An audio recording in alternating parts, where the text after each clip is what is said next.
गुरवे गौरचन्द्राय राधिकायै तदालये कृष्णाय कृष्णभक्ताय तद्भक्ताय नमो महावदन्नाय कृष्णप्रेम प्रदायते कृष्णाय कृष्ण चैतन्य नाम्ने गौरतिष्ठे। हे कृष्ण करुणा सिंधु दीनबंधु जगत्पते गोपीश गोपिकान्त राधाकान्त नमोस्तुते। तप्त कांचन गौरांगी राधे वृंदावनेश्वरी वृषभानुसुते देवी प्रणमामि हरिप्रिये। ओम वृंदावै तुलसी देवै प्रिया वै केशवस्य च कृष्ण भक्ति प्रदे देवी सत्तवत्यै नमो। श्री कृष्ण चैतन्य प्रभु नित्यानंद श्री अद्वैत गदाधर शिवासदि श्री गौरभक्तवृंद। हरे कृष्ण कृष्ण कृष्ण हरे हरे हरे राम राम राम हरे हरे। सर्वप्रथम मध्य गुरुपाद प्रभु नित्य लीला प्रविष्टम विष्णुपाद अष्टोत्तर भक्ति वेदांत श्री भगवान गोस्वामी महाराज एवं नित्य लीला प्रविष्टम विष्णुपाद अष्टोत्तर भक्ति वेदांत श्री नारायण गोस्वामी महाराज की अभय चरण कमलों में अनंत कोटि साष्टांग दंडवत ज्ञापन करता हूँ। तत्पश्चात नित्य लीला प्रविष्टम विष्णुपाद अष्टोत्तर सदस्य श्रीमद भक्ति वेदांत श्री स्वामी महाराज श्री गुरुदेव गोस्वामी महाराज एवं समस्त वैष्णव चरण दंडवत प्रणाम। हम लोग कई दिन जावत नवद्वीप धाम महात्माओं कथा श्रवण कर रहे हैं सुबह और शाम को, तथापि पुरानी हो रहे हैं क्योंकि नवद्वीप धाम और वृंदावन धाम एक ही बताया गया। एक औदार्यमय धाम और एक माधुर्यमय धाम, एक विप्रलंबमय धाम और एक संभोगमय धाम कहा जाता है।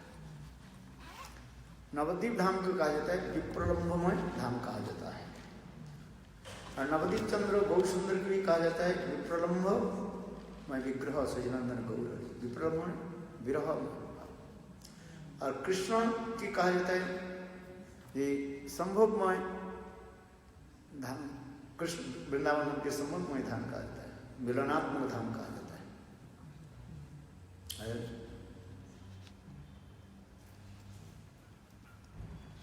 इसलिए गौर धाम और वृंदावन धाम में कोई अंतर नहीं, पृथक नहीं है।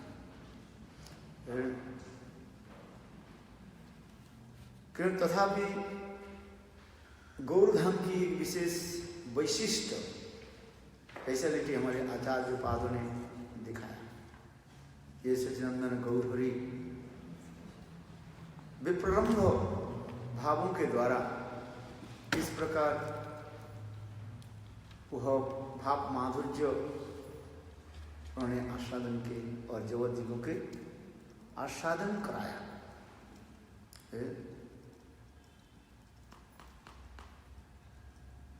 एक साधक रूप में विप्रलंब व विरह की विशेष वैशिष्ट चैतन्य महाप्रभु जगत जीवों के शिक्षा दी।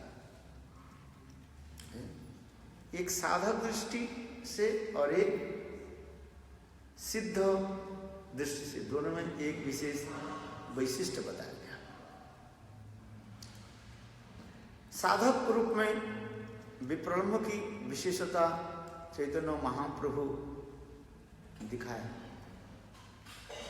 कि मैं कृष्ण की दास हूं, सेवक हूं, और कृष्ण की सेवा छोड़ करके माइक जगत में आए हैं,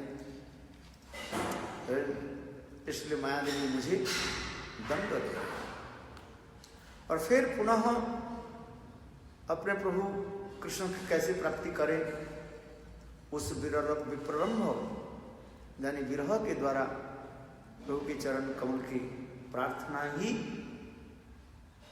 ये गौड़ीय वैष्णव की एक विशेष वैशिष्ट्य दिखा रहे हैं। वही नंद तनुज किंकरम पतितम मां विषमय भवाम्बुधो कृपया तव पाद पंकजस्थ धूलि सदृशं मां विचिंतय। ये जो विरह जो भाव दिखा रहे हैं, जो विप्रलम्भ भाव विरह दिखा रहे हैं इस साधक रूप से, और फिर भावो आदि दशा में प्रेम की परिपूर्णता परिपक्व दशा में, in the mature of divine love, प्रेम की परिपक्व की दशा में किस प्रकार विप्रलम्भ भाव के द्वारा वह प्रेम रस आस्वादन किया जाए वो दिखा रहे हैं। जैसे चैतन्य महाप्रभु दिवारात्र गंभीरा में रह करके स्वरूप दामोदर रागवंत के साथ वो विप्रलम्भ भाव आस्वादन करते थे। स्वरूपेर गाना रायर नाटक विरहेर काले दुहे राखे पराण। चैतन्य महाप्रभु अपने की राधा मानते थे, मैं राधा हूं, अपना के राधा बोली करी ज्ञान, अपने को राधा मान करके भाव में डूबे रहते। जिस प्रकार कृष्ण वृंदावन से मथुरा और मथुरा से दरगाह चले जाने पर राधा जी की विरह की उन्मादन विप्रलम्भ जो कहा गया, दिव्य उन्माद उद्घरना आदि विप्रलम्भ भाव आदि है, जिसे सुखदेव गोस्वामी पाद 10 श्लोकों के द्वारा चित्रजल्प आदि के द्वारा वर्णन किया। ठीक उसी प्रकार चैतन्य महाप्रभु राधा भाव में विवाहित होकर के इस समस्त लीलारस व प्रेम माधुर्य जो वो आस्वादन करते थे। उस समय स्वरूप दामोदर रायरवनंद ये दोनों ही महाप्रभु के पास रह करके और महाप्रभु के वह रस विप्रलम्भ रस की और भी आस्वादन कराते थे, क्योंकि योग्येन योग्य युज्यते, योग्य व्यक्ति ही योग्य व्यक्ति के साथ मिलकर के प्रेम रस आस्वादन कर सकते हैं। परस्परानु कथनम मिथो रोति मिथुपबद्धते। श्री सुखदेव गोस्वामी पाद श्रीमद् भागवत में कहते हैं परस्परानु कथनम, जब ऐसे सर्व उच्च कोटि संत महात्मा दोनों एक ही साथ में मिलते हैं, तब वो भावों की आदान प्रदान करते रहते हैं। आदान प्रदान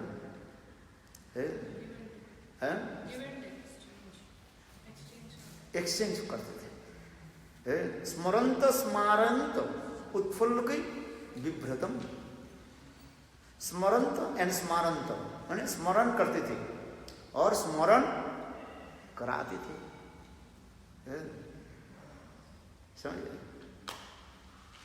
स्मरंतम एंड स्मारंतम परस्परानु कथनम उत्पल, और उनके शरीर में जो है वह समस्त विप्रलम्भ भाव की ये क्रिया आदि दिखाई पड़ता है। कैसे चैतन्य महाप्रभु जब ये राधा जी के भाव में डूब जाते थे, विरह की जो उस समय चैतन्य महाप्रभु की क्या बोलते हैं शरीर में जो लोमकूप है ना, वो क्या हो जाता है, सिमुल के कांटे के भांति हो जाता है। सिमुल पेड़ देखा कि नहीं देखा? ब्राजील में बहुत देखा आज जो रुई बनता है ना, सिमुल पेड़ देखा? क्या देखा? कुछ नहीं देखा है। सिमुल का पेड़ जैसे रुई बनता है, तकिया में सोते हो, किस में सोते हो? तकिया के अंदर में क्या रहता है? रुई रहता है। और रुई कहाँ से आता है? एक बड़ा पेड़ होता है, उसके फल होता है। तुम इंडियन होकर के नहीं जानते तो विदेशी क्या समझे? इसको मैं दिखाता हूँ। You have seen in Brazil, they have one kinds of trees. The cotton is coming from the fruits. But the tree, lot of many thorns are there. When you are used to go Gaya Vrindavan, Portalegre, when you are morning walk, I saw you just look these big trees and thorns are there. So here Krishnadas Kaviraj भी वर्णन कर रहे हैं सिमुलेर कांटा जन चैतन्य महाप्रभु जब राधा जी के ऐसे विग्रह दशा में डूब जाते थे, उत्कट विरह दशा कहा जाता है। उत्कट विरह दशा माने ये विरह दशा की जो माने क्या बोलते हैं लास्ट लिमिट है, उसके वर्णन करना कोई संभव नहीं होता। और उस समय चैतन्य महाप्रभु के ये रोमकूप जो है टेयर्स एंड एंड वो इतने खड़े हो जाते थे और इतने सूझ जाता था, ऐसा इतने दिन सूझ जाता और बिल्कुल सिमुल पेड़ के जो कांटे जैसे होते हैं ना, ऐसे होता है सारे ये लोमकूप कैसे ऐसे होते। और उसमें कभी कभी रक्त के धार भी निकलता था, खून निकालता था। ऐसे महापुरुष सारे शरीर में ऐसे हो जाते हैं। एक लोग हम लोग के थोड़ा सा वो क्या होता है नहीं, वो थोड़ा वो होता है ना, इचिंग होता है, जो है क्या बोलते हैं इसको, खुजली आदि होने से थोड़ा ऐसे हो जाता है ना, बा वो चिकन पॉक्स होता है जो उसमें होने से क्या होता है, कितना कष्ट होता है। तो महाप्रभु की विरह दशा में उससे भी बड़ा कितना हो जाता है। इसलिए कह रहे हैं सिमुलेर कांटे जन, सिमुल पेड़ का जो कांटे होता है उसी प्रकार होता है। महाप्रभु दिव्य उन्माद दर्शन सो नहीं पाते थे। आप उसको थोड़ा अनुमान लगा दो, शरीर में जैसी ऐसे सारे लोमकूप में इतना ऊंचा हो जाए, आधा इंची होकर के ऐसे कैसे भी ये करें, सो नहीं पाते। तो उस समय चैतन्य महाप्रभु रोते थे। किस लिए रोते थे? शरीर में दर्द है इसलिए नहीं, राधा जी के विरह भाव में डूब जाते थे। कहाँ मोर प्राणनाथ मुरली बदन, कहाँ जाऊं कहाँ पाऊं ब्रजेंद्र नंदन, कहा रे कोई वो दुख के जाने मोर दुख, ब्रजेंद्र नंदन बिना फाटे मोर भूख। इस प्रकार चैतन्य महाप्रभु कहाँ जाऊं, कहाँ कृष्ण मिले, वो श्याम सुंदर का कृष्ण चंद्रमा सिकविंच मौली, वो नंदनंदन कृष्ण जो सिर पर मोरपंखा धारण करे हुए, गले में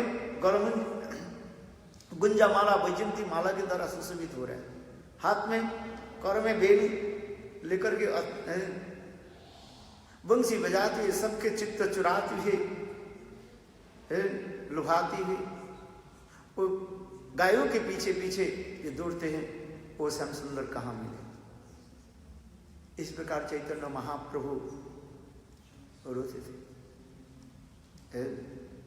और कभी कभी चैतन्य महाप्रभु ऐसे रोते रोते अपने मुंह के जाए दीवार पर घिसते थे, जमीन पर अपने नाखून की तरह ऐसे स्क्रैच करते थे।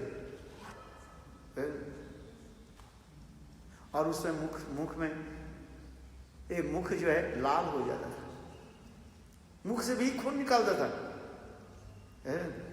कृष्ण कहाँ है, बोले जमीन पर क्यों? ऐसे लगते हैं ये पृथ्वी है ना, पृथ्वी में क्या होता है, गंध होता है, ऐसे लगता है कृष्ण मिट्टी में जमीन पर कहीं छुपे हुए हैं।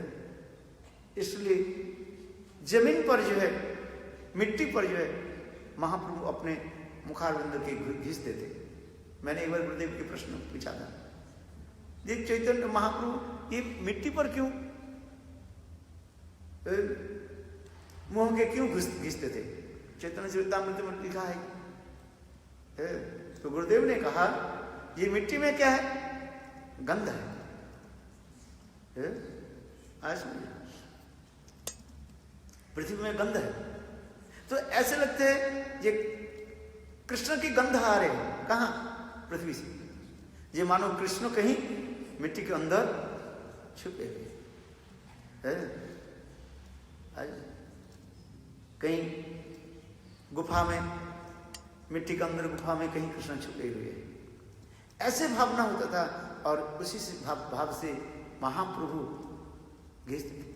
गंध, गोविंद की गंध आ रहे हैं, उसको कैसे करते? कभी कभी चैतन्य महाप्रभु नाखून के द्वारा, हाथों के नाखून के द्वारा मिट्टी को खोदते थे और हाथ लाल लाल हो जाता था, खून निकालते थे। स्वरूप दामोदर कहते थे, प्रभु आप ये क्या कर रहे? बोले कृष्ण जरूर यहां पर छिपे हुए। कहां गए कृष्ण?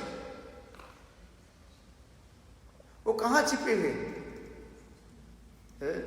तब उसने स्वरूप दामोदर कहने लगे, प्रभु कृष्ण आपके तो हृदय में सदा विराजमान है। महाप्रभु इस प्रकार दिव्य उन्माद दशा में कहते, क्या कृष्ण मेरे हृदय में छुपे हैं? हृदय रूपी कंदराओं में, गुफा में क्यों छुपे हुए? उसको मैं निकालता हूं, उसको मैं पकड़ता हूं। ऐसे कह के चैतन्य महाप्रभु अपने नाखून के तरह अपने वक्षस्थल के ऊपर चिरते थे, फाड़ते थे ऐसे, और वक्षस्थल बिल्कुल लाल हो जाता था नाखून के दाग। स्वरूप दामोदर फिर महाप्रभु सांत्वना देते थे, प्रभु कृष्ण आएंगे। फिर चैतन्य महाप्रभु ही राधा जी के भाव में कहते हैं, तुम लोग मेरा सखी नहीं हो, मित्र नहीं हो, शत्रु हो, तुम लोग के साथ मैं रहना नहीं चाहता, तुम लोग चले जाओ। विरह में क्रोध आ जाता था। जाओ तुम लोग, जाओ, तुम लोग केवल कहते हो कृष्ण मिलेंगे, वो धूर्त कपट कब मिले? तुम लोग ऐसे कहा करके मेरे जीवन रूपी पक्षी की तुम रक्षा करते हो। ये पिंजरे से मैं निकलना चाहता हूं। जैसे एक पक्षी को जैसे पिंजरे में रख दिया जाए, पिंजरे समझते हो? और उस पिंजरे से पक्षी जैसे निकालना चाहता है, किंतु उसके पता नहीं है वो दरवाजा कहां है। एक पक्षी के यदि केस में पिंजरे में रख दिया जाए, वो पक्षी क्या करते हैं? हर समय ढूंढता है इसका दरवाजा कहां है। देखा है, पिंजरे में पक्षी रहता है और ढूंढता ढूंढता रहता है, बाहर आना चाहता है। उसी प्रकार चैतन्य महाप्रभु में शरीर एक पिंजरा है। इस शरीर भी पिंजरे में वो कृष्ण क्यों छुपे हुए हैं? उसके निकाल लिया जाए, बाहर आ जाए और उसको मैं दर्शन करना चाहिए। इसी प्रकार चैतन्य महाप्रभु कभी कभी ऐसे करते। फिर स्वरूप दामोदर राय रमणंद महाप्रभु के भावों के अनुसार राय नाटकार स्वरूपेर गान विरहेर काले दुहे राखे परान। कृष्णदास कविराज स्वरूपेर नाटक, राय नाटकार स्वरूपेर गान। राय रमानंद की जो स्वरचित जो नाटक, क्या नाटक है? जगन्नाथ वल्लभ नाटक। पढ़ा को भी नहीं पढ़ा, बहुत सुंदर ग्रंथ, रोते रहोगे बात। जगन्नाथ वल्लभ नाटकम इतने सुंदर है, मेरे पास रखा है, मैं कभी कोई पढ़ता रहता। इतना सुंदर उच्च कड़ी के ग्रंथ है, रोते रहोगे। तो राधा जी की विरह मान आदि में भरी हुई सब। वहां पर अनेकों सखी मंजरियों के नाम भी विराजमान। मंजरी तो नहीं, सखियों के नाम मदनिका सखी की बारी में लिखा है। बहुत सुंदर सुंदर कथाएं। इच्छा है कि एक ही साथ में सारी ग्रंथों में पाठ कर दूं, क्यों कहाँ होता है? ऐसा इतने सुंदर जो ग्रंथ है जगन्नाथ वल्लभ नाटकम, रायरमणंद ऐसे सुंदर ग्रंथ रचना की, जगन्नाथ वल्लभ नाटकम। नाम तो जगन्नाथ वल्लभ, बिल्कुल राधा की विरह की दशा वर्णन होती जा रही है। कलयति नयनम दसि दिशि बलितम पंकजमिव मारुत चलितम, जैसे रायरमणंद ने लिखा ना, कितने सुंदर भाव लिखते जा रहे हैं। राधा जी अभिसार कर रही है, कलयति नयनम दिशि दिशि बलितम पंकजमिव मृदु मारुत चलितम। ये भाव क्या है? कितने सुंदर भाव लिखा है। हम तो कीर्तन करते हैं किंतु भाव नहीं जानते है। कीर्तन करने वाले तो कीर्तन कर देते हैं, किंतु उसके अंदर में भाव क्या छिपा हुआ है? अभिसारिका नायिका की वर्णन होते जा रहे। कलयति नयनम दिशि दिशि बलितम पंकजमिव मारुत चलितम है। कितना सुंदर भाव। राधा जी कृष्ण साथ मिलने के लिए चल रही है, जिसको अभिसारिका नायिका, 8 प्रकार के नायिका के भाव है ना, है अभिसारिका, उत्कंठिता, बासक सज्जा,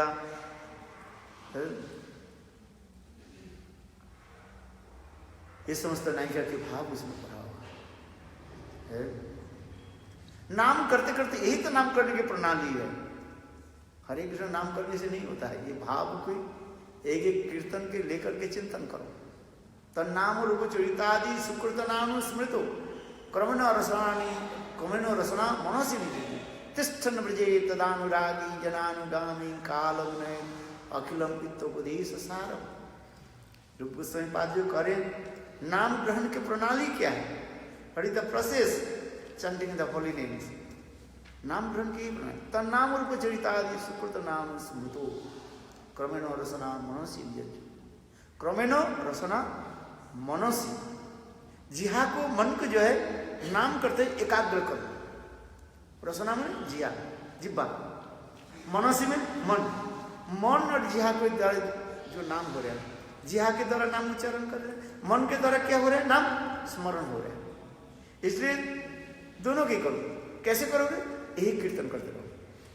कलयति नयनम दिशि दिशि बलितम पंकजमिव मृदु मारुत चलितम। भावतिया अभिसारिका नायिका राधा जी अपने प्राण प्रियतम गोविंद के साथ मिलने के लिए उत्कंठिता प्रकाश करने जा रही है। कैसे की मंजरी उनके साथ जा रही है, बस ज्यादा नहीं, ज्यादा से ज्यादा 1 और 2 सखी व मंजरी की कांध के हाथ पर रख करके चल गई, जिससे हमारे रघुनाथ दास गोस्वामी बहुत सुंदर में इसको भी वर्णन कर दिया। रायरमणंद तो ये स्ट्रक्चर बना दिया, समझे। और फिर हमारे रघुनाथ दास गोस्वामी रूप गोस्वामी पाद उसके ऊपर सुंदर चित्रांकन करके और क्या बोलते हैं, कलर देते हैं ना, है क्या बोले, डेकोरेशन कर देते। जैसे कोई चित्रकार जो है, जो चित्र बनाती है, ये आनंद प्रधान चित्र बनाती है ना, वो बनाने के लिए पहले क्या करते हैं? पेंसिल के द्वारा उसके ऊपर आर्ट पेपर के ऊपर स्केच करते रहते हैं। फिर उसके ऊपर जब स्केच ठीक हो जाता है, फिर इसके ऊपर कलर दे करके भावों की ऊर्जा करते रहते। ठीक उसी प्रकार हमारे रायरमंदन ने क्या की, सुंदर एक स्केच बना दी है। कलयति नयनम दिशि दिशि बलितम, तो स्केच बना दिया है। किस प्रकार राधा जी अपने प्राण प्रियतम गोविंद के साथ मिलने के लिए अभिसार कर रही है। अभिसारिका नहीं के वर्णन किया है। और हमारे इसके आगे जाकर के फिर हमारे रघुनाथ दास गोस्वामी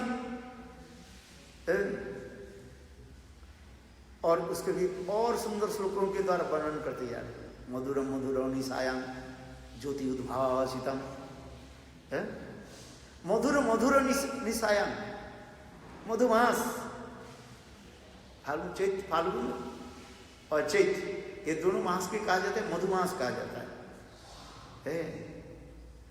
अभी फाल्गुन मास आने वाला है ना, शुरू तो हो गया फाल्गुन।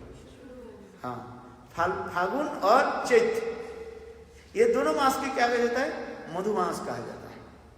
ये मधुर मधुर निसायां, एक मधुमास और मधुर, वो क्या है, पूर्णिमा तिथि है। मधुर मधुर निसायां ज्योतिर्भासितम, वर्णन कर दिया किस प्रकार जो है पूर्णिमा रात्रि में अपने प्राण प्रियतम गोविंद के साथ मिलने के लिए राधा जी चल रही है। तो मधुर मधुर है, भावों की इतनी सुंदरता है। ज्योति उद्भासितम, एक तो ज्योत्सना रात्रि है ना, the rays of the moon, full moon, the rays of the full moon completely illuminated है, ऑल डायरेक्शन कंप्लीटली इल्यूमिनेटेड है, उद्भासित हो गया, इतने सुंदर है। ज्योति उद्भासितम है, और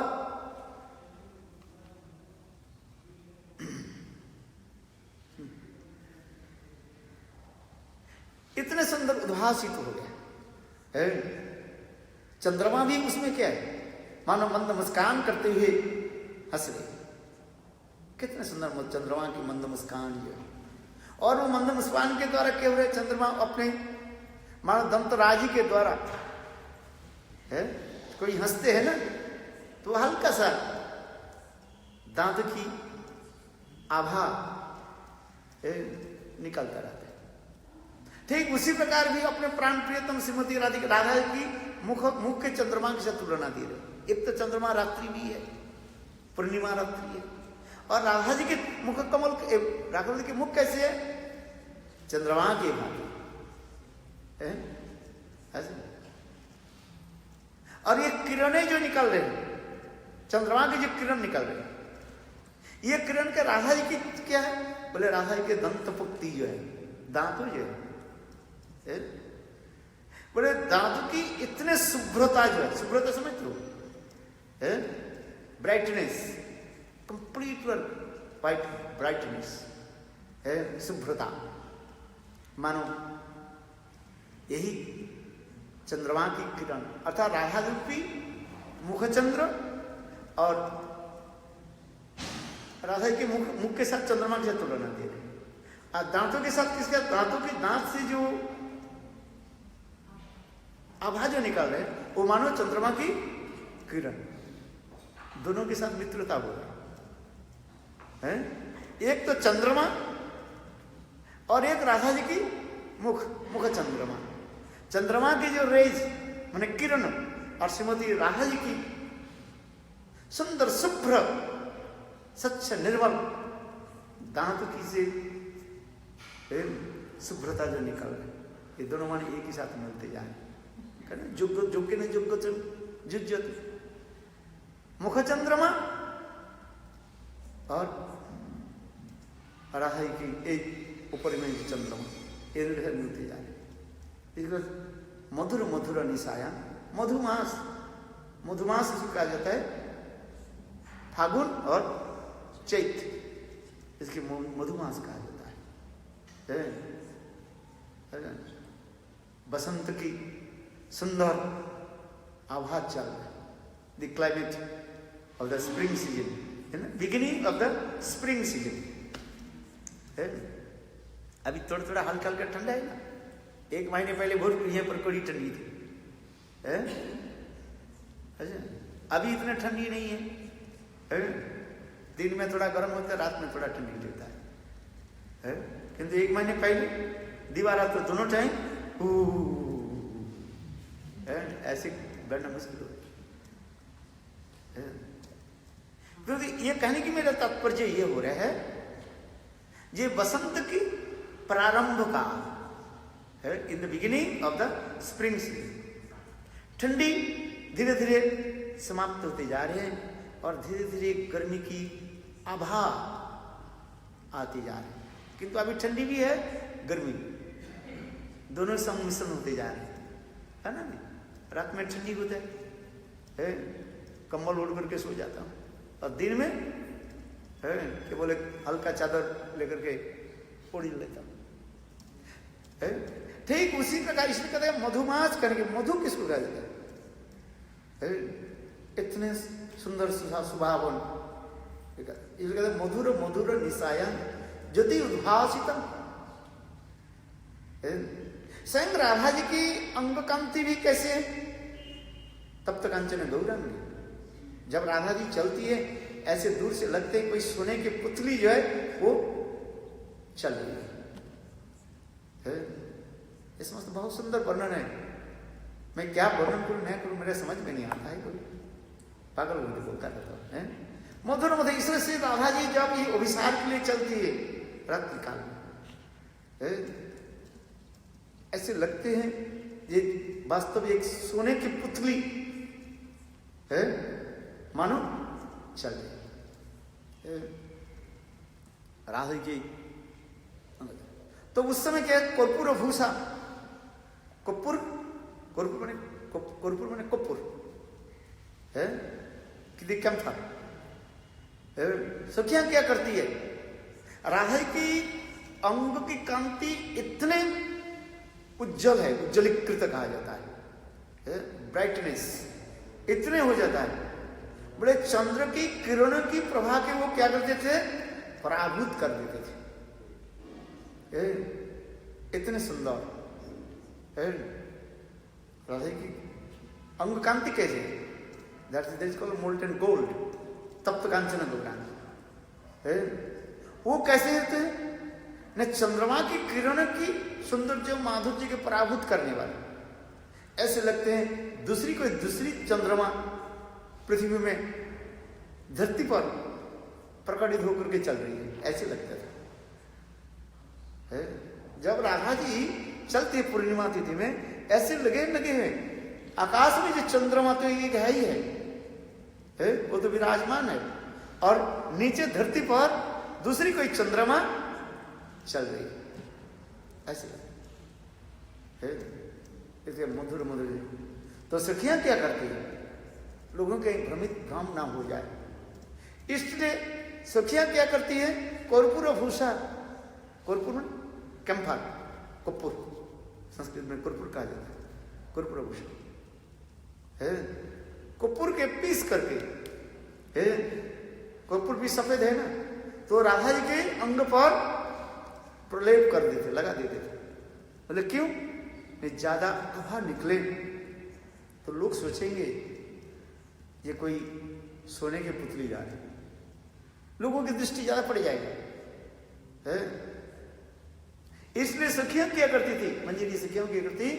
कर्पूर भूषा, कपूर को पीस करके राधा के अंग में लगा देते। जैसे ये राधा के अंग की छटा लोगों की नजर में ना लगे है, ऐसे कर है। द्वितीय हस्ता।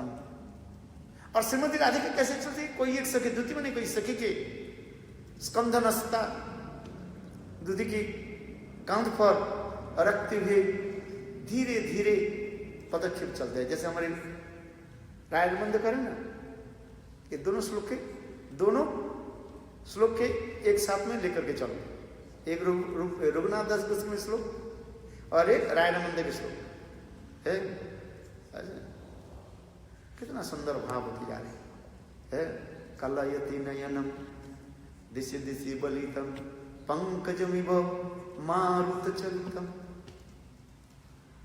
कलयति नयनम दिशि दिशि बलितम पंकजमिव मारुतचरितम। जिस प्रकार कमल धीरे धीरे हवा जब चलती है धीरे धीरे, और कमल क्या करती है? और कमल भी हिलते रहते हैं ऐसे ऐसे धीरे धीरे धीरे धीरे है। ऐसा ठीक उसी प्रकार राधा जी जब चलते उनकी आंखों की वर्ण होती जा रही है। श्रीमती राधा के चरण कमल से लेकर के उनकी नेत्र कमल आंखों की जो है वर्णन होती जा रही। चरण कितने, कमल कितना है श्रीमती राधिका, राधे की अंग में कितने कमल विराजमान है जानते हो कि नहीं? पता हो पहले, कौन जानते हो? अरे मैं बोलता रहता हूं, तुम सुनता नहीं। हाँ 10 कमल है, ठीक है। हाँ कुछ बोलो तब तो, हाँ कुछ श्रोता सुन रहे हैं। हाँ 10 कमल विराजमान है। 10 कमल क्या है? 1 2 नेत्र है, नेत्र कमल, मुख कमल है, हस्त कमल, पद कमल और वक्षस्थ 2 कमल हो जाते, 10 कमल हो गया ना है?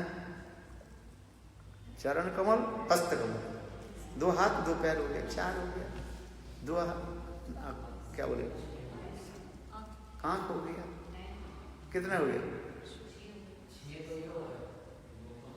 चलिए मुख कमल हो गया है, नाभि कमल हो गया, 8 हो गया। और राधा जी के 2 वक्षस्थल की कमल माना जाता है। आज समझ स्तन कमल कहा जाता है, वही स्तव कमलिनी। और रघुनाथ दास जी ने तो भाव में कितने लिख दिया, सुंदर सुंदर तो भाव माधुर्य जो वर्णन हुए हैं। तो सुंदर कमल जो प्रस्फुटित कहते हैं, कलयति ने 2 श्लोक, दोनों श्लोक के बराबर रख करके चलो, एक राय रमंद के श्लोक और एक रघुनाथ दास गोस्वामी के श्लोक है। 100 की भाव में लिख रहे हैं, कौन? राय रमन में विशाखा से किए ना। और हमारे रघुनाथ दास गोस्वामी क्या लिख रहे हैं? मंजरी है ना। तो दोनों की भावों की एक विशेष वैशिष्ट्य दिखा रहे, तुलना होती जा रही। कितना सुंदर भाव, कलयति नयनम दिशि दिशि बलितम है, मंद मुस्कान हुए, भय भी है? एक ही साथ में ये समस्त का भाव मुद्रा प्रकाशित होती जा रही है। जिसे कहते हैं विंशति अलंकार, हाव भाव हेला किलकिंचित विकोप आदि, ये समस्त प्रकाशित होती जा रही। विंशति अलंकार आदि भाव कहा जाता है। एक ही साथ में विपरीत भाव प्रकाशित होती जा रही है। लज्जा भी है, भय भी है, कहीं दूसरी कोई व्यक्ति ना देख लिया है। रात्रि काल में ऐसे सुंदर रमणी कोई दी जाए, क्या करेगा? लोगों के नजर पड़ेगा ना। लड़का जाए कोई लोग नजर नहीं डालते, कोई बोलता नहीं, जाने को। एक सुंदरी लड़की कहीं जाए, सभी की नजर वहीं पर पड़ जाता है। ऐसा समझिए, है कि नहीं है? बोले कहाँ जाए? कलयति नयनम दिशि दिशि बलितम पंकजमिव मारुत चलितम है। जिस प्रकार मलय हवा के द्वारा, मलय समझते हो कि नहीं? माने मृदु मंद ठंडी हवा के द्वारा, जिससे मलय चंदन होता है। मलय चंदन होता है, मलय माने शीतल चंदन, शीतल चंदन कहा जाता है। जो मलय पर्वत में जो चंदन प्राप्त होता है, लोग कहते हैं मलेशिया में पहले ऐसे होता था। मलेशिया नाम भी ऐसे है जहाँ पर पहले ये मलय चंदन जो है अत्यंत उत्कृष्ट चंदन वहीं पर पहले होता था। तो उस समय तो भारतवर्ष के अंतर्गत सब था, विशाल भारतवर्ष था। सुंदर से चंदन, इतने सुंदर सुगंध, और चंदन लगाने पर शरीर अपने आप शीतल हो जाता था। आजकल चंदन कहाँ है? सब जंगली पेड़ है और उसमें कुछ आजकल तो केमिकल डाल देते हैं, बोले सुगंध, ये मलय चंदन है। बस पागल है, सब मिलता नहीं, अतीव दुर्लभ है। कलिकाल में सब अंतर्ध्यान हो जाता है तो वस्तु, किंतु उसकी प्राप्ति होती ही वो दुर्लभ मलय। जिस प्रकार मलय माने ठंडी हवा के द्वारा, हल्का ठंडी हवा द्वारा जैसे कमल जैसे धीरे धीरे हिलते रहते हैं, ठीक उसी प्रकार राधा जी जब चल रही है, उनकी दोनों नेत्र जो है, आंख जो है मानो मलय हवा की तरह वो धीरे धीरे घूम रहे। राधा जी देख रही है, संकित हो जाते, भयभीत हो जाता है, कहीं कोई मुझे देख नहीं गया, चारों तरफ ऐसे ऐसे देख रहे हैं। सशक नेत्र कहा जाता है, सशक माने रैबिट है, जैसे भयभीत होता है भाई, हिरण आदि के हिरण शावक जिस जैसे है डोक कहते हैं, उसी प्रकार जो है राधा जी भयभीत होकर चलते है। एक ही लाइन के एक श्लोक के पढ़ो तो नाम कर दो, सारा दिन कट जाएगा तुम्हारा, कहाँ पढ़ोगे तुम?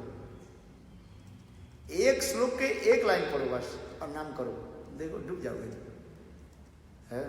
इसे कलयति नयनम दिशि दिशि पलितम पंकजमेव मारुत चरितम, कितना सुंदर भाव।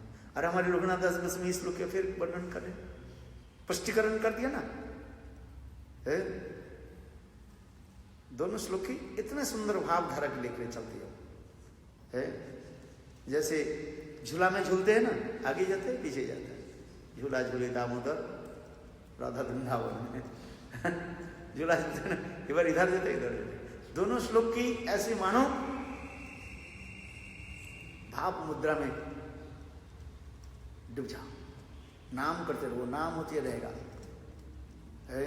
नाम तो करोगे, हरे कृष्ण कृष्ण कृष्ण हरे हरे, हरे राम राम राम हरे हरे। और आप कहाँ चले गए? वृंदावन में पहुंचे हैं। गुरुदेव ने कहा, क्या कहा? नवद्वीप में उस घाट में क्या बोले? डुबकी लगाओ जहां पर महापुरुष संन्यास लिया था, निधियार घाट में डुबकी लगा दो बस, और किसी घाट में आकर के उड़ जाओगे। ऐसा नहीं लगेगा, ट्रेन में फ्लाइट में जाना नहीं पड़ेगा, बस डुबकी लगा दो नवद्वीप में जाकर के। कहाँ? निधियार घाट में डुबकी लगा दो, गंगा में डुबकी लगाओ और जमुना में आकर के उड़ जाओ, बस बोलो वृंदावन। यही नाम प्रणाली है। कभी समय हो तो ये दोनों श्लोक के जो है लेकर के विचार करेंगे, है सुंदर श्लोक है। राधा जी की अभिसारी का नायिका की भाव बना है।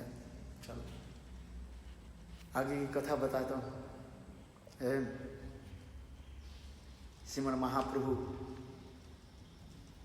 की अंतर्दीप लीला माधव जी का हम लोग श्रवण कर रहे थे, जहाँ के ब्रह्मा जी के जग क्या बोलते हैं तपोभूमि माना जाता है, जगस्थल भी माना जाता है। जुगपीठ क्या है? जहाँ पर ब्रह्मा जी की तपस्थली कहा जाता, तपस्या किया। कल कहा था ना, ब्रह्मा जी ने अपराध कर दिया, गोवत्स और सुखाओं के अपहरण करके। कृष्ण तो बोले ही नहीं कुछ, इतना ही कृष्ण ने क्या किया? काल मैंने कहा ना, कृष्ण ने क्या किया उतना ही। ब्रह्मा जी स्तुति करते रहे, जब अहोभाग्य महाभाग्य श्लोक बोलने लगे, कृष्ण तो उतना ही मुस्कान करते, मंद मुस्कान करते। तो ब्रह्मा जी कहने लगे तो मेरा काम हो ही गया है। आज समझे? तो ब्रह्मा जी ने कहा जल्दी जल्दी स्तुति करके, फिर 4 बार परिक्रमा करना था, गिनने में भूल गए, 3 बार करके भाग गया है। चले, किंतु फिर उनके मन में पश्चाताप हुई, ये कृष्ण तो मुझे बोला ही नहीं, ये तुम्हारे अपराध को क्षमा कर दिया। इंद्र भी तो कृष्ण के चरण में अपराध किया, किंतु भगवान कृष्ण ने इंद्र को समझाया। उनके बोले, इंद्र ऐसे तुम अपराध आगे मत करना। किंतु ब्रह्मा जी के कुछ नहीं बोले। आया समझ? नहीं बोलने की ये भी कारण भी होता है। इंद्र के साथ भगवान के साथ क्या संबंध है और ब्रह्मा जी के साथ कृष्ण के साथ क्या संबंध है, ये भी देखना पड़ता है ना। पुत्रवत संबंध है। ब्रह्मा जी कृष्ण के तो नारायण है ना, वही तो कृष्ण नारायण है, भगवत स्वरूप एक ही है। और ब्रह्मा जी कृष्ण के क्या लगते हैं, बेटा लगते हैं ना, है नाभि कमल से ब्रह्मा जी प्रकट हुए तो नारायण से ही प्रकट हुए। तत्व सिद्धांत में तो यही है, यद्यपि कृष्ण नारायण में भेद नहीं है, किंतु रस माधुर्य में भेद रहने पर भी तत्व सिद्धांत में तो भेद नहीं है। इसलिए पुत्र होने के नाते पुत्र की अपराध तो पिता तो लेते ही नहीं है, ऐसा नहीं। इसलिए कुछ नहीं बोले, लेकिन तथापि ब्रह्मा जी के मन में थोड़ा ग्लानि हुई। ग्लानि समझते हो?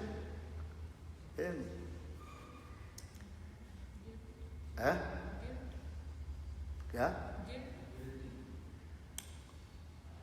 रिपेंटेशन होने लगी, धिक्तांग कर लगी, मैंने ऐसे काम किया, ये उचित नहीं है। ब्रह्मा जी ने मन ही मन विचार करने लगे, शायद कृष्ण मुझे क्षमा नहीं किया है, ऐसा नहीं। ब्रह्मा जी भी ने कहा ये आप मुझे क्षमा कर दो, पिता तो पुत्र के अपराध नहीं लेते है। कृष्ण भी चतुर है, कृष्ण कहते हैं तुम्हारे पिता तो नारायण है, ब्राह्मण है, और मैं तो गोप जाति, मैं कृष्ण हूं, ऐसा समझ में। तो कहने लगे प्रभु आप तो मूल नारायण हो, आप छल न मत करो। चैतन्य चरितामृत में ये समस्त वर्णन है। चलो आगे। तब भी ब्रह्मा जी मन मन विचार करने लगे, कृष्ण मुझे क्षमा नहीं किया सकते, मेरा अपराध है।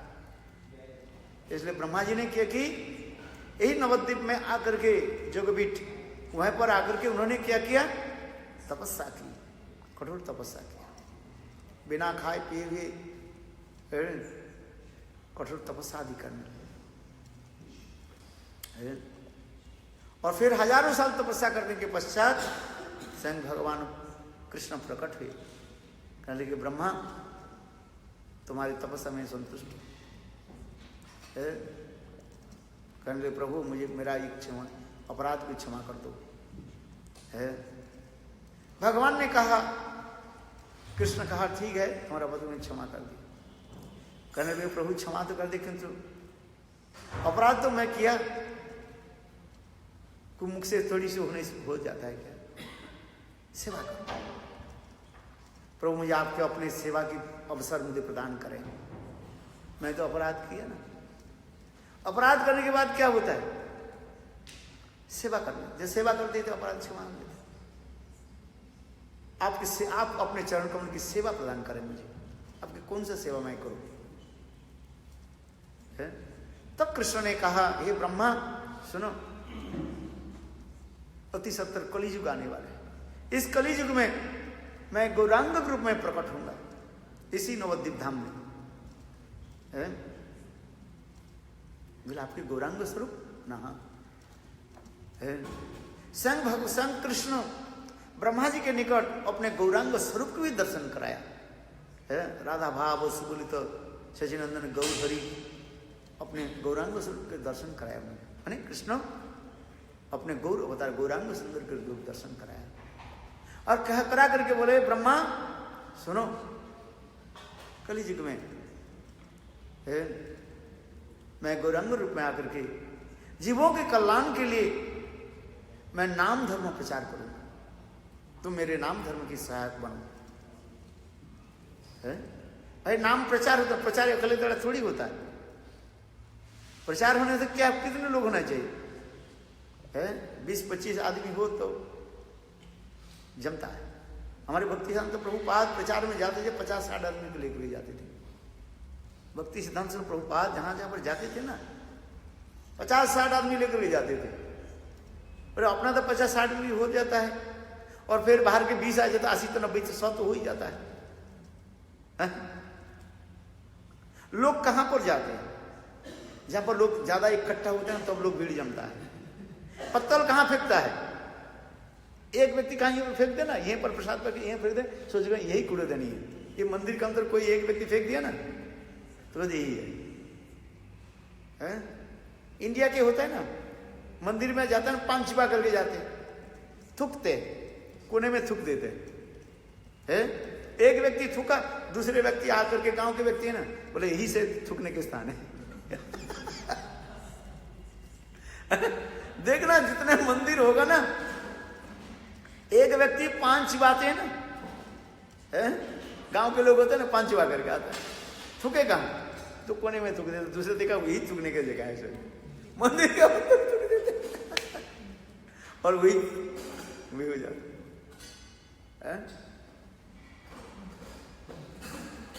मैंने कहने की तात्पर्य क्या, जहां पर बहुत लोग इकट्ठा, लोग भी और भी लोग आ जाते, बोले क्या हो रहा है, एकत्रित हो रहे, और फिर वही लोग कथा सुनते हैं, प्रचार होता है, उसी तो प्रचार होता है। अकेला जाकर के बैठो, कौन सुनेगा? प्रचार के लिए तो चाहिए मृदंग होना चाहिए, करताल होना चाहिए, श्रृंगार होने, कीर्तन करने वाला होना चाहिए, तब तो लोग जमता है। कलिकाल है ना, है?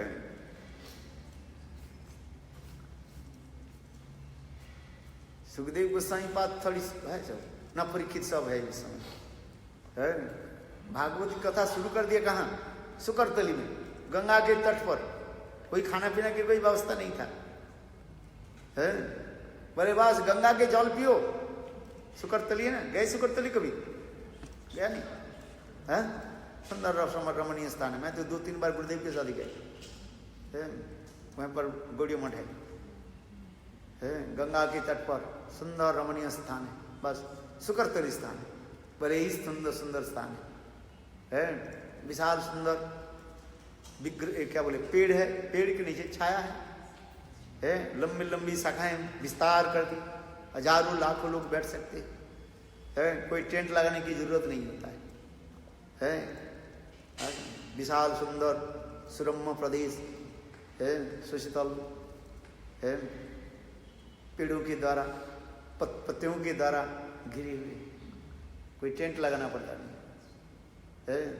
और बोले क्या, कथा सुनो बस। और उस समय गंगा के तट पर अनेकों जो फलदानी वृक्ष जो है विराजमान रहते थे। बोले जाओ जंगल में एक एक फल, ज्यादा नहीं है, एक एक फल खा लो, केवल जठराग्नि के शीतल करने के लिए, समझ में आया? मैं थोड़ा भूख के शीतल करने, बस एक एक फल तोड़ लो बस, और गंगा की जल पान लो, फिर कथा में बैठ जाओ,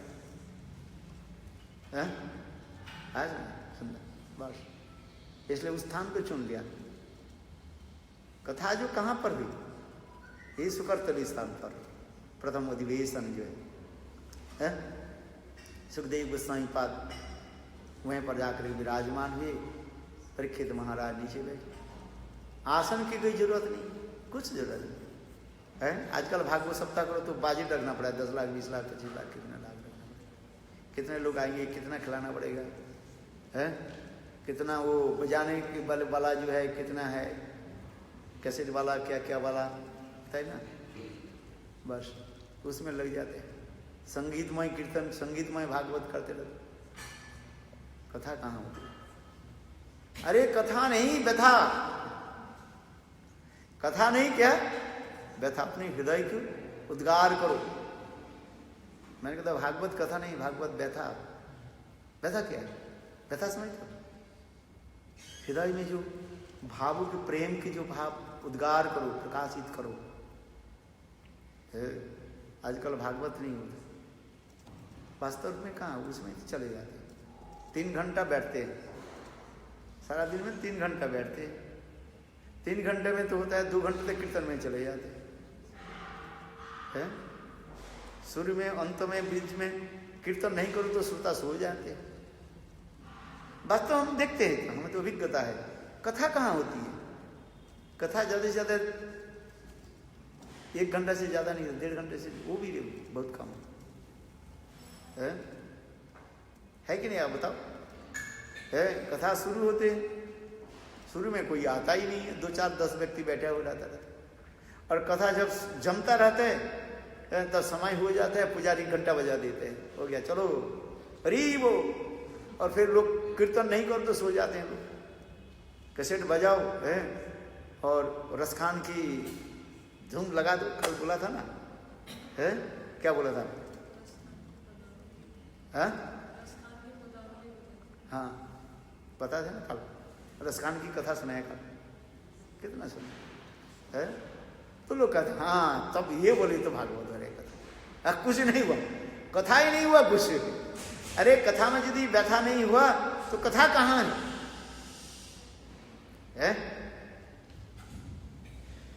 माँ बच्चा को प्रसव किया तो व्यथा होता है कि नहीं होता है? और बच्चा प्रसव किया व्यथा ही नहीं तो बच्चा नहीं हुआ, बात ये सकता है। तुलना देता हूं उसको, कथा नहीं व्यथा, यदि कथा सुनकर के व्यथा नहीं हुआ तो कथा कहाँ है? मां पुत्र के जन्म दिया, यदि व्यथा ही नहीं हो तो पुत्र संतान कहाँ जन्म नहीं हो। इसलिए कथा में व्यथा होता है। मैं जो बोल रहा हूं हो सकता है आपकी समझ में आ रहे कि नहीं है, वास्तव ही सकता है। कथा सुन के यदि हृदय में तुम्हारी व्यथा नहीं हुआ, माने रिपेंटेशन नहीं हुआ, अनुसूचना नहीं हुआ, हृदय द्रवीभूत नहीं हुआ, रो नहीं पड़े, तो कथा नहीं है।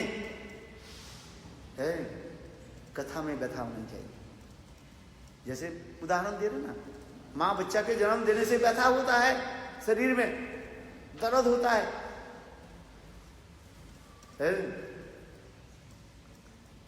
तब तो समझे हाँ बच्चे को मैंने जन्म दिया। तो उसी प्रकार कथा में ही व्यथा होनी चाहिए। कथा सुन के यदि हृदय में द्रवीभूत नहीं हुआ, हृदय में यदि अनुसूचन रिपेंटेशन नहीं हुआ है तो कथा नहीं है। इसलिए कहते कथा नहीं है व्यथा। आजकल कथा कहाँ होता है? यदि कथा होती व्यथा होती। आज तो होता है क्या, बस हम संगीत में चले जाते हैं, ऐसा नहीं, संगीत में हम चले जाते हैं। अच्छा अच्छा कलाकार को बुलाया जाए, गला कलाकार माने गला जिसका अच्छा है 20,000 25,000 कलाकार को बुलाओ, पैसा देकर के 20,000 25,000 में 1 लाख रुपया देकर लाओ। संगीत और क्या क्या आजकल चलते हैं, कैसे क्या क्या चलते हैं, कैसी उन्हें पता नहीं क्या चलाते हैं। तो कहते हाँ महाराज कथा तो बहुत सुंदर, मलिक कथा नहीं है, कथा यदि होती व्यथा होती, वो तो कथा नहीं होता है, वास्तव में नहीं है। किंतु आज वो ऐसी कथा, कोई व्यथा में कोई प्रवेश करना नहीं चाहते, कथा में प्रवेश करना चाहते, व्यथा में प्रवेश करना नहीं चाहते है। व्यथा हो हृदय, इसलिए कहते हैं कि कथा नहीं व्यथा है। हाँ किस कथा में बोलते जा रहे हैं? हाँ सुखदेव गोस्वामी की कथा बोले ना, भागवत की कथा कहाँ हुई? सुकर्तरी है। कोई खाने पीने के इंतजाम नहीं है, कोई कीर्तन करने की जरूरत नहीं होता है, बस एक ही कीर्तन यहाँ है। वो कौन है? सुखदेव गोस्वामी पाद, बस वही कीर्तन है। आज में श्रवणे परीक्षित कीर्तने वैयासकी, बस एक ही कीर्तन यहाँ है। कौन?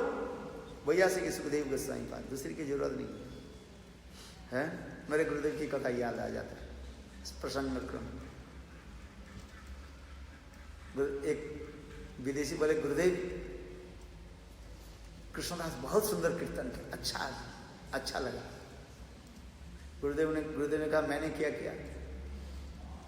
मैंने जो कीर्तन किया अच्छा नहीं लगा? बोले गुरुदेव आप कीर्तन कहाँ किया? आप तो कीर्तन किया ही नहीं।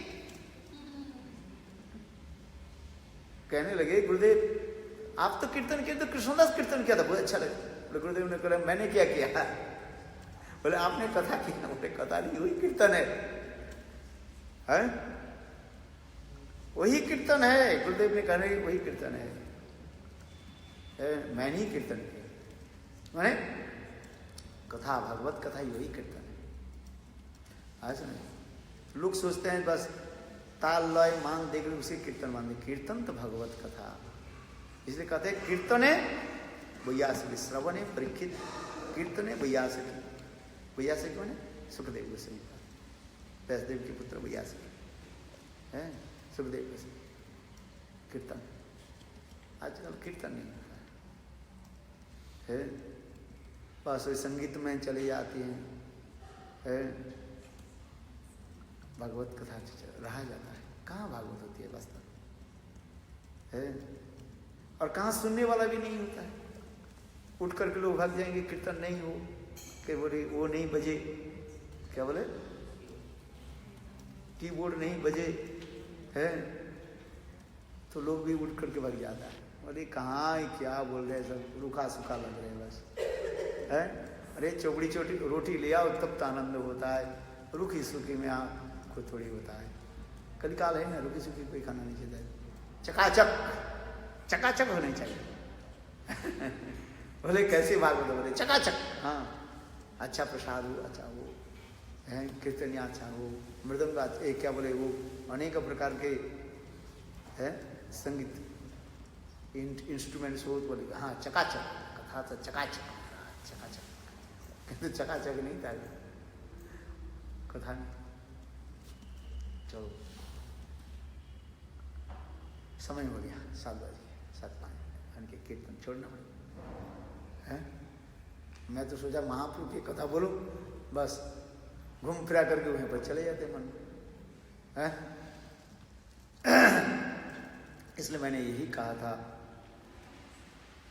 ये ब्रह्मा जी, अभी 1 मिनट समाप्त करते हैं। ब्रह्मा जी की स्तुति जो है अहोभाग्य महोभाग्य नंद गोपर भयुग श्याम जन्मित्रं परमानंद पूर्ण ब्रह्म सनातन। इस कथा के सुनते ही ठाकुर जी ने, कृष्ण ने मुस्कान कर मंद मुस्कान, ठाकुर ब्रह्मा जी बोले हो गया कि मेरा काम। ठाकुर जी प्रसन्न हो गए, भग गए। ब्रह्मा जी ने जल्दी जल्दी परिक्रमा करके 3 परिक्रमा करके भग गए। और फिर किंतु मानी मन विचार करने लगे, कृष्ण तो मुझे कुछ बोला ही नहीं है, शायद मेरे प्रति प्रसन्नता नहीं, वार्तालाप तो नहीं किया, इसलिए कृष्ण मेरे पास प्रसन्न नहीं है। इसलिए ब्रह्मा जी ने किया कि इसी नवद्वीप में आकर के मायापुर जगपीठ, महाप्रभु के जन्म स्थल जगपीठ, वहीं पर कठोर तपस्या की। फिर ब्रह्मा जी के दर्शन दिया कृष्ण, ये तुम्हारे समस्त तपस्या अपराध मैं क्षमा कर दी। कहते प्रभु जी क्षमा कर दो, मुझे सेवा प्रदान करो। क्या सेवा करना है? कहते कलियुग में मेरे गौरांग के रूप में प्रकट, बोले आपके गौरांग स्वरूप मुझे दर्शन कराइए। फिर कृष्ण ब्रह्मा जी के निकट सुंदर गौरांग स्वरूप के दर्शन कराए है। इसी कलियुग में यही मेरा नित्य विग्रह है, ये मेरे धाम है, शतद्वीप नवद्वीप मायापुर, ये मेरा धाम है। इसी धाम में मैं नाम संकीर्तन प्रचार करूंगा, यहीं से मेरा प्रारंभ स्थल है। ये नवद्वीप नाम संकीर्तन के प्रारंभ स्थल है, उद्गम स्थान कहा जाता है। उद्गम समझते हो, दिस स्प्राउट है, और ये स्थान है। तो मेरे नाम संकीर्तन की सहायक बनो है। मैंने कहा ना, प्रचार के लिए तो चाहिए आदमी ना, इसलिए तो मैंने इतने समय दिए, इतने कथा का है। चलो कहते प्रभु, ब्रह्मा जी ने इतने प्रार्थना की, प्रभु मुझे उच्च कुल में जन्म मत दीजिए, मुझे नीच कुल में जन्म दीजिए, जिसे मैं दीनहीन बना करो है। महामडम मुस्लिम कुल में जन्म दे दिए, बस दीनहीन करो, आपके नाम सुन साथ करो। इस कथा को सुन करके कृष्ण बोले एवं वस्तु, तो वही ब्रह्मा जी हरिदास ठाकुर के रूप में प्रकट हुए, और उनके साथ प्रहलाद भी था नाम संग। इसलिए यो मायापुर युगपीठ अंतर्दीप, ये क्या है? ब्रह्मा जी के तपस का स्थल, जगस्त्री भी कहा जाए। किसी कल्प में अनेकों कल्प की कथा है। किसी कल्प में ब्रह्मा जी आगे यहाँ पर भी यज्ञ भी किया, फायर सेक्रीफाइस किया था, है। इसलिए ब्रह्मा जी के यज्ञस्थली कहा जाता है, ब्रह्मा जी के तपस्या स्थली। और इसी कल्प में ब्रह्मा जी यज्ञ किया, यज्ञस्थली कहा जाता है। तो ये समस्त अंतर्दीप की कथा, आत्मनिवेदन है। प्रभु जी ऐसी सुंदर दिव्य अलौकिक धाम, गौर सुंदर की अपार कृपा। गौर सुंदर की कृपा बिना वृंदावन लीला में प्रवेश करना संभव नहीं। इसलिए जितने परिमाण हम गौर सुंदर की लीला, गौर सुंदर की धाम, गौर काम, गौर नाम में जितने हम डूब जाएंगे और उतने परिमाण हम लोग वृंदावन धाम में आ जाए। इसलिए गौर सुंदर की लीला कथा सदा सर्वदा स्मरण करें। बोलो सचिनंदन गौर हरि की है। मन रे कहना गौर कथा, हमारे गौरी रो नाम, हमी आरो धाम, तिरीति मूर्ति दाता। शयने गौर सपने गौर, शयने गौर सपने गौर, गौर नयने जीवने गौर मरणे गौर, गौर गलार। गौर बोलिया जाऊ को जीवन किछु ना चाहिए आर नरहरि सरकार मंदिर में बोले मृत्यु के समय, शरीर छोड़ने के समय गौर सुंदर के नाम लेकर शरीर छूट जाए तो मेरे जीवन धन्य हो जाए। बोलो सचिनंदन गौर हरि की, गौर प्रेमानंदी है। हरे कृष्ण कृष्ण कृष्ण हरे हरे, हरे राम राम राम हरे हरे, हरे कृष्ण कृष्ण कृष्ण हरे हरे, हरे राम राम राम हरे हरे। हरि बोल हरि बोल, हरि बोल, हरि बोल, हरि बोल, हरि बोल, हरि बोल, हरि बोल। गुरुदेव की गुरु प्रेमानंदे। So today 3 o'clock we'll go Noida program. But before going, you have to prepare all your luggage because tomorrow early morning we'll go. So you have to prepare everything. And you know, on your flight you only 15 kilos. Checking and 7 kilos hand luggage. You have extra your luggage weight. You have to keep some arrangement. You can ask to close your original. दाढ़ी बाल को क्या नाम है?